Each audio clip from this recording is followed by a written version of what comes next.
Hey folks, Sean here, and in this episode, I want to talk to you more about how to set up and design your B2B SaaS tiers for your users that is going to provide them with the best options and give you the ability to capture the most value, as well as when it's the right time to consider creating a custom tier for those users that don't fit nice or neatly into any of the tiers that you've created.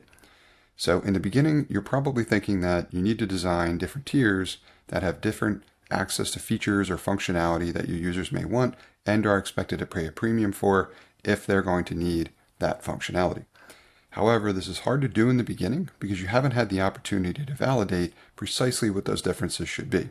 So my recommendation in the beginning is to start with the basics and really the foundation of the reason why you built the B2B SaaS product to begin with. What is the successful outcome that your target market is looking for? That needs to be common in the options that are available. And that should come from the research or the information that you already know about your target market. So once you know that, then you should be able to move forward with setting that as the foundation. Beyond that, you may be able to adjust for some slight differences. I like to propose that there are different tier options at the beginning, but more specifically for price testing, as in what is the sensitivity and price that my user may be interested in for this B2B SaaS product that I'm building. And I create an option of separate tiers, oftentimes that's built into the landing page before I've even built the product. That way I'm able to capture leads, and prospects or customers have the opportunity to share with me which of those options they might choose if they're priced differently. Now, beyond that, as you start getting feedback from your users that are using the product once it's available for them, then they will start providing you with feedback, and you can be more proactive in asking for it in terms of what other features of functionality would they like to see. Now, for my podcasting product that I'm building at the moment, I have been asking for this as I've been sharing updates in terms of what features and functionality have recently been added to the product experience. And I get a couple of people that raise their hand and say they're interested in sharing some feedback along the way. Also, the support channel is a great place to ask for these questions.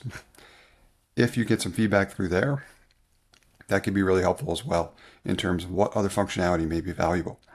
Plus, some of your users may be willing to spend time with you outside of just asynchronous email or something like that on a phone call or maybe a video chat to share with you way more about what it is, how they're using your product, what they could stand to benefit from if you were to build in a particular direction, and that can influence you in terms of, do you go deeper into a particular target market? That's how I knew for sure in terms of where I wanted to go with my podcasting product.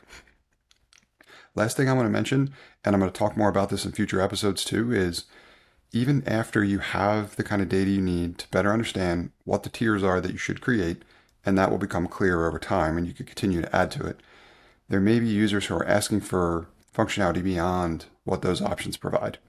Like, for example, my product is metered usage in that the more our customers use our product, even on the higher tiers, the more expense we incur. As such, I can't really create an unlimited tier, but I'm getting requests for that. As such, I'm going to first better understand what the use case is from that user, and then look to create them potentially a custom tier. Then over time, as I get more of those requests, I'll have a better understanding in terms of whether or not that custom tier I created, how well does that fit? Or maybe that has a variable that I can plug in that fits well for any of those users that request one. Over time, as I identify the patterns there, I can figure out whether or not that becomes a new tier or it replaces a current tier that I already have.